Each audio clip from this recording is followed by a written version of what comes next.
오늘은 창세기 10장을 통해서 노아의 계보에 대해 살펴보도록 하겠습니다. 여러분 오늘 본문을 읽으시면서 아마 두 가지를 느끼셨을 겁니다. 첫 번째는 읽기 힘들다. 이름이 너무 어렵죠. 두 번째는 이걸 성도가 꼭 알아야 되나? 라는 생각도 드셨을 거예요. 그런데 성령의 감동으로 기록된 성경에 우리 신자에게 불필요한 내용은 전혀 없습니다. 우리에게 꼭 필요한 내용이고 우리의 삶의 신앙의 하나님의 은혜를 알아가는데 도움이 되는 내용들을 다 적어놓은 거거든요. 물론 이거를 한 구절 한 구절 한 사람 한 사람 다 조목조목 따지자면 아마 우리의 신앙생활이 끝날 때까지 설명하기에 불가능할 것입니다. 그래서 우리가 족보를 읽을 때 하나의 팁이 뭐냐면 스쳐 지나가는 이름은 나중에 참조할 만한 인물로 기억해 두시고요. A와 B와 C와 D와 이렇게 나열해 가다가 갑자기 성경이 B에 집중하여 한 번 더 설명하는 구절이 있습니다. 그것은 우리가 성경을 이해하는 데 매우 요긴하고 중요한 부분이기 때문에 오늘 그러한 부분에 대해서 좀 집중적으로 살펴보려고 합니다. 창세기 10장은요, 야벳과 함과 셈의 순서대로 족보를 배열하고 있습니다. 2절부터 5절은 야벳의 족보를 기록하고 있고 6절부터 20절까지 길게 함의 족보를 기록하고 있습니다. 그리고 21절에서 31절까지 셈의 족보를 기록하고 있어요. 그런데 우리가 좀 주목할 만한 내용이 무엇이냐면 성경이요, 노아의 아들을 소개할 때 어떤 순서로 소개하는지 여러분 기억하세요? 노아의 세 아들을 말해보시오 라고 말했을 때 여러분 어떻게 말하겠습니까? 셈, 함, 야벳의 순서로 우리가 생각을 해요. 그리고 성경도 창세기 5장 32절에 보시면 노아가 500세 된 후에 셈, 함, 야벳 순서로 나왔더라 라고 기록을 합니다. 또 창세기 6장 10절도 세 아들을 소개할 때 셈과 함과 야벳 순서로 소개를 하죠. 창세기 7장 13절에서도 어떻게 순서를 잡고 있습니까? 셈, 함, 야벳입니다. 그리고 마지막 18절도 보세요. 9장 18절 방주에서 나올 때 아들들 이름 어떻게 해요? 셈과 함과 야벳인데 오늘 본문에는 족보를 소개할 때 어떤 순서로 합니까? 셈, 함, 야벳이 아니라 야벳, 함, 셈의 순서로 소개를 합니다. 여기에는 여러분 성령님의 크나큰 의도가 숨겨져 있어요. 여러분 구약 족보의 특징 중 하나는 가장 큰 특징 중 하나는 뭐냐면 선택받은 핵심 인물의 족보 바로 앞에 선택받지 못한 사람의 족보를 두는 형식을 취합니다. 그래서 아담의 족보를 소개하기 전에 누구의 족보를 소개하냐면 가인의 족보를 소개합니다. 이삭의 족보를 기록하기 전에 누구의 족보를 먼저 기록하냐면 이스마엘의 족보를 기록해요. 야곱의 계보를 소개하기 전에 성경은 에서의 계보를 먼저 소개합니다. 여기에는 의도가 있어요. 어둠을 먼저 소개한 다음에 그 뒤에 소개되는 빛이 더 빛나게 하기 위함입니다.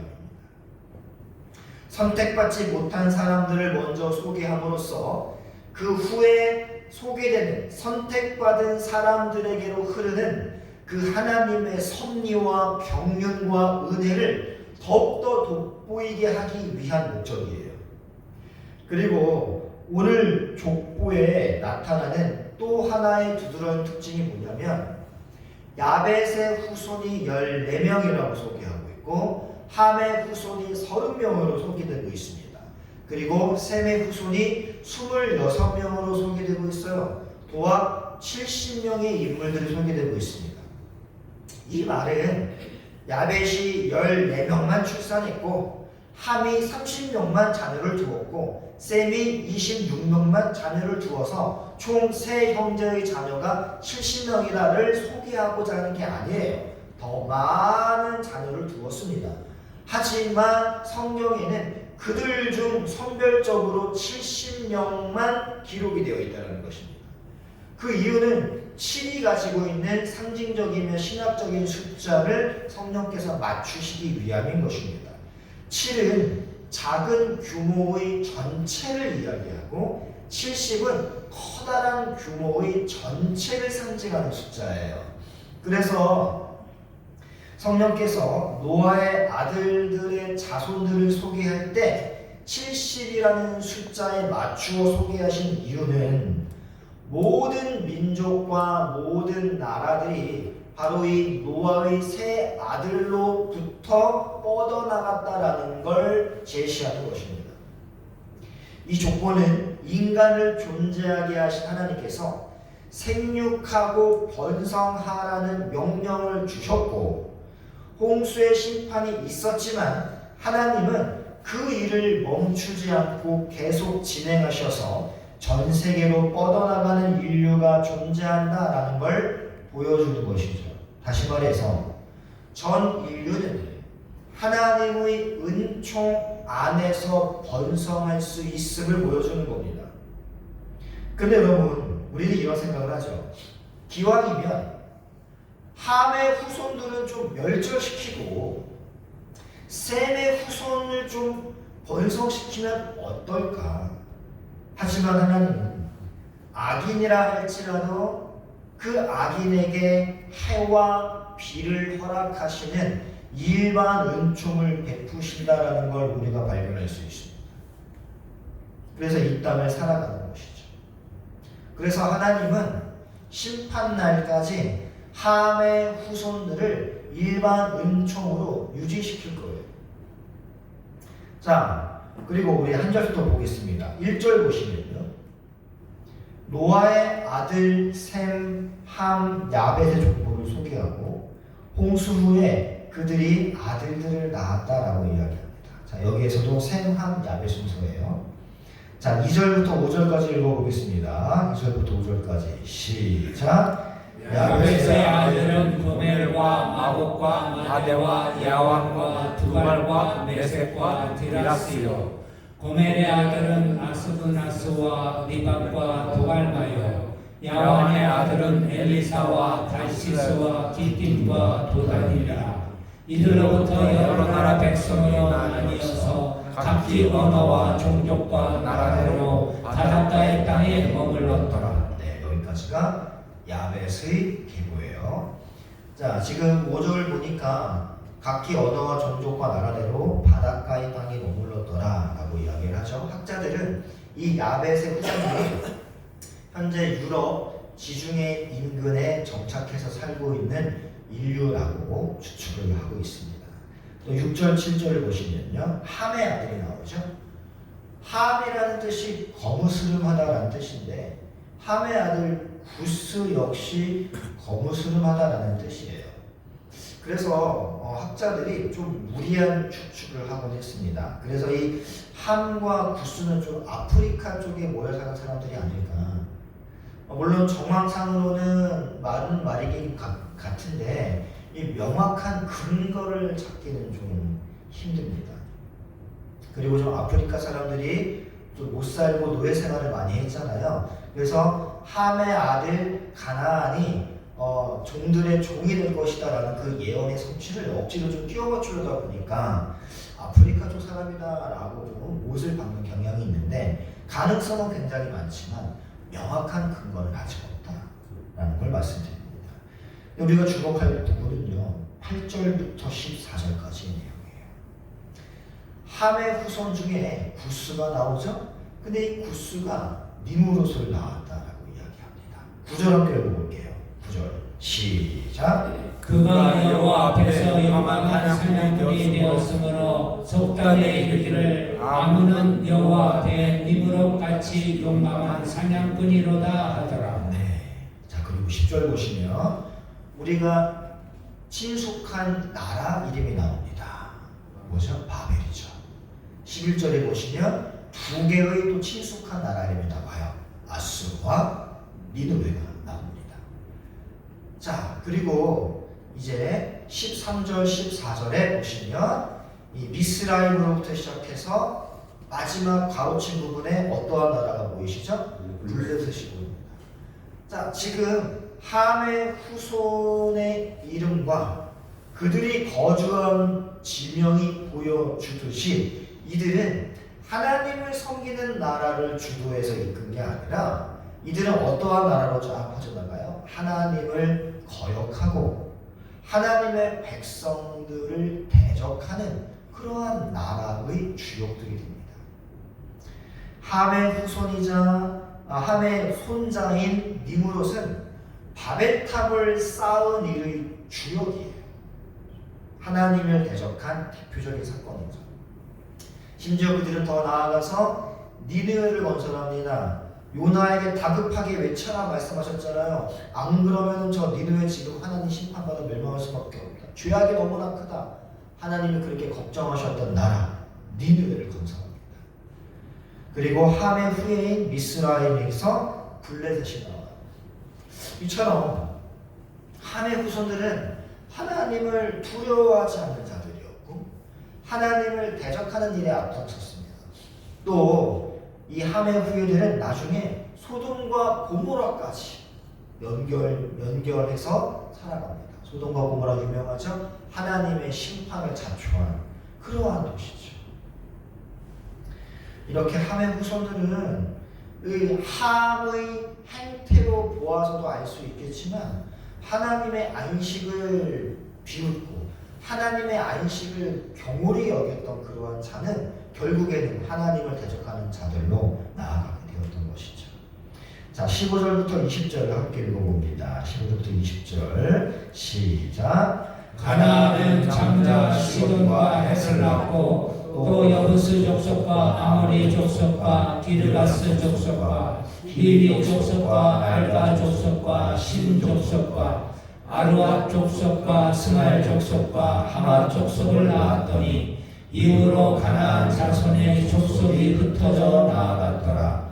가나안의 경계는 시돈에서부터 그라를 지나 가사까지와 소돔과 고모라와 안바와 스고임을 지나 라사까지였더라. 이들은 함의 자손이라. 각기 족속과 언어와 지방과 나라대로였더라. 자, 19절에 보시면은 이 가나안이 어디까지 이제 영역을 확장시켜 나가요? 소돔과 고모라까지.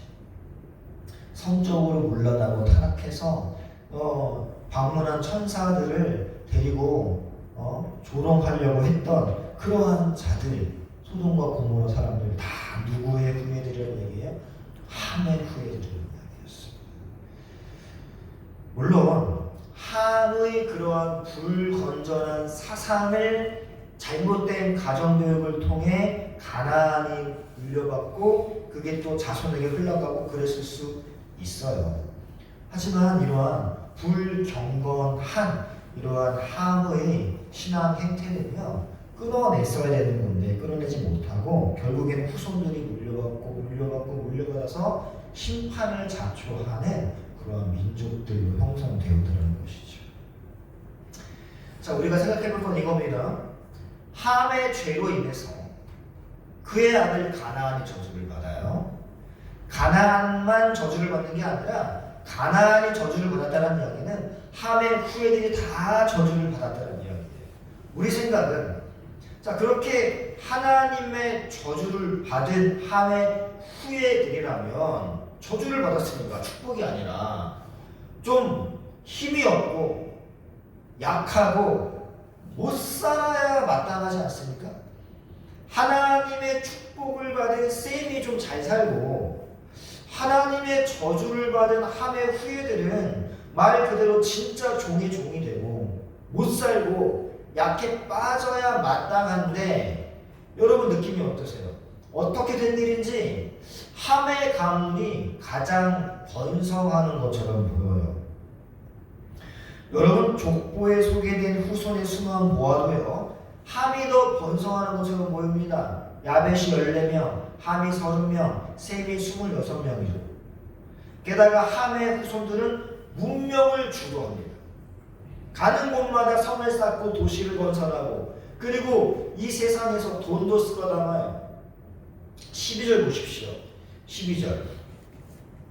함의 후손들이 건설한 도시의 특징이 마지막에 뭘로 표현되고 있습니까? 큰 성읍이라.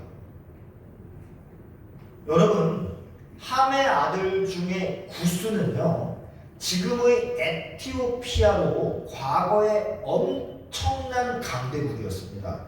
지금은 빈국이지만 당시만 해도 엄청난 강대국이었어요. 에티오피아 넷이 기억하시죠? 미스라임은 어느 나라의 시조냐면 강대국 애굽의 시조입니다. 이들이 건설한 나라가 비리비리한 그런 나라가 아니었단 말이에요. 전 세계를 호령하는 그러한 나라였어요. 이 미스라임이 건설한 애국은요, 역사 내내 초강대국이었습니다. 그래서 셈의 후손인 이스라엘을 아주 많이 괴롭혔죠. 가나안 또한 생육하고 번성한 건 말할 것도 없습니다. 여러분, 함의 자손들은 분명히 노아로부터 저주를 받았는데 강성하기만 합니다. 심지어 구스의 자손 중에는 이 니무롯이라는 영걸이 세상에 처음 나오는데 그는 왕 같은 존재였어요. 니무롯은 당시 모든 백성 위에 군림했고 세상의 권력을 장악합니다. 이와 같은 영걸이 없습니다. 전무후무한 영걸이에요.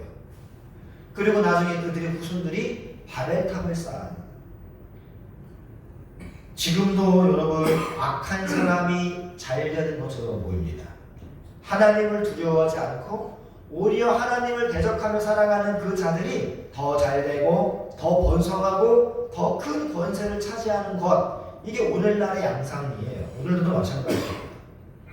이러한 현실을 보면 신자인 우리는 마음이 좋지 않아요.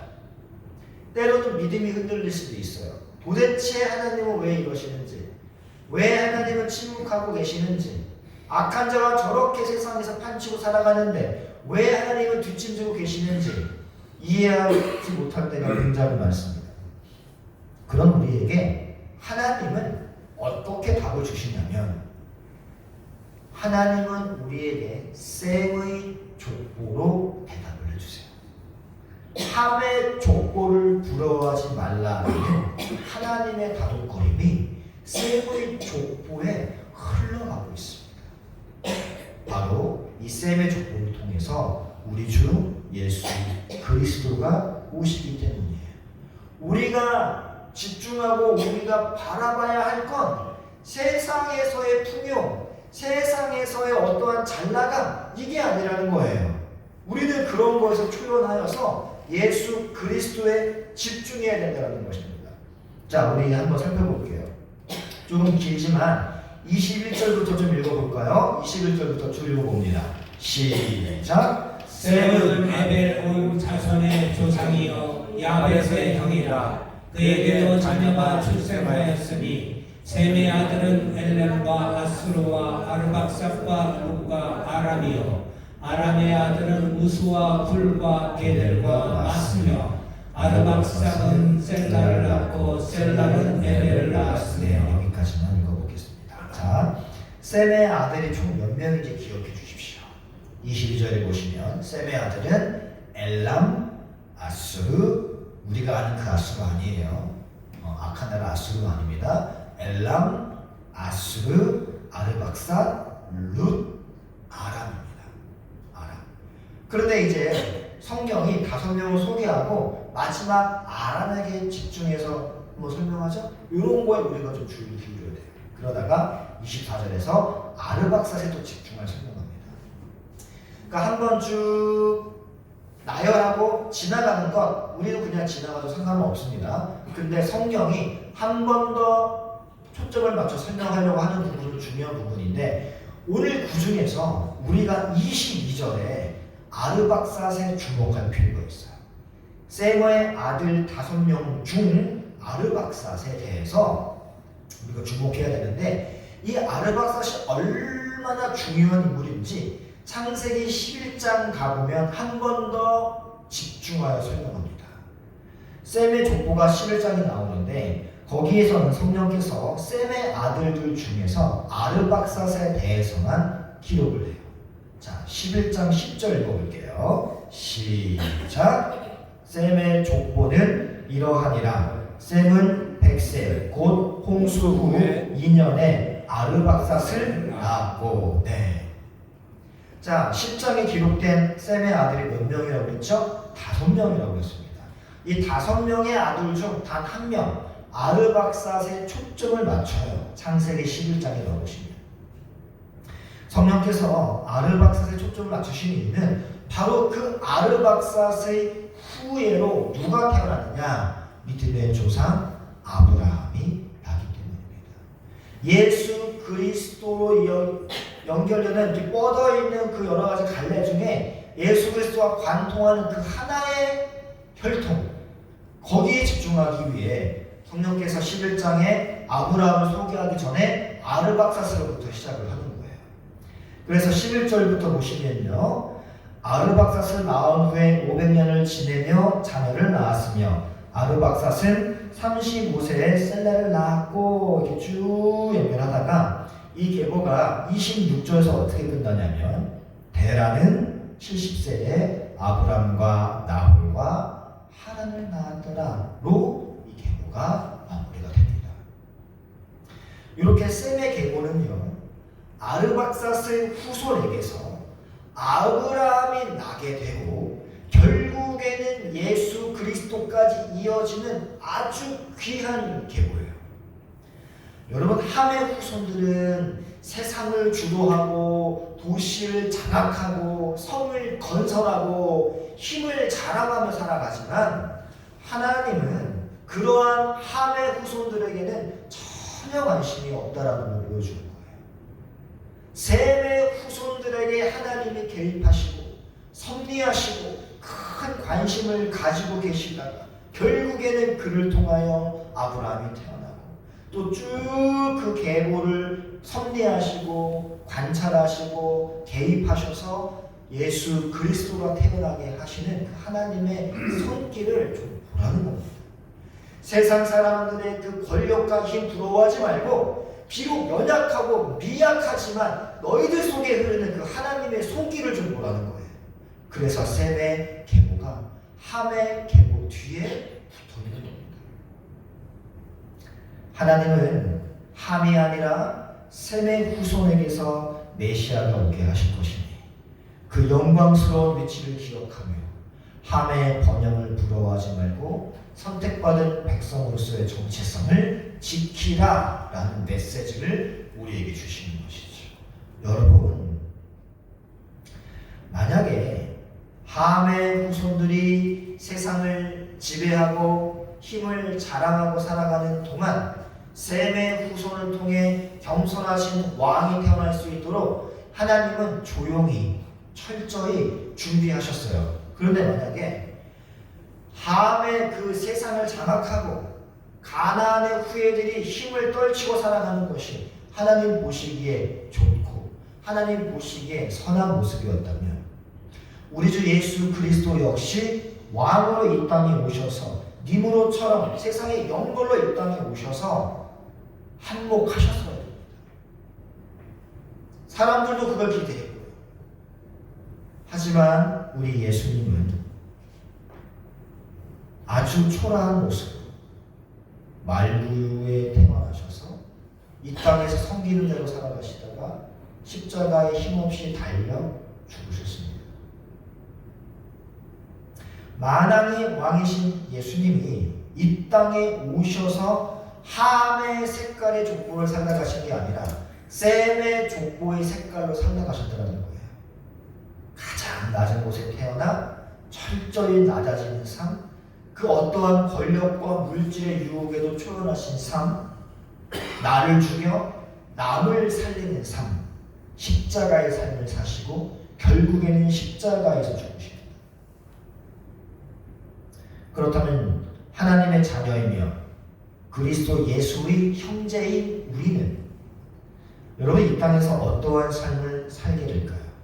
당연히 예수의 형제인 우리는 그분과 동일한 삶이 나와야 됩니다.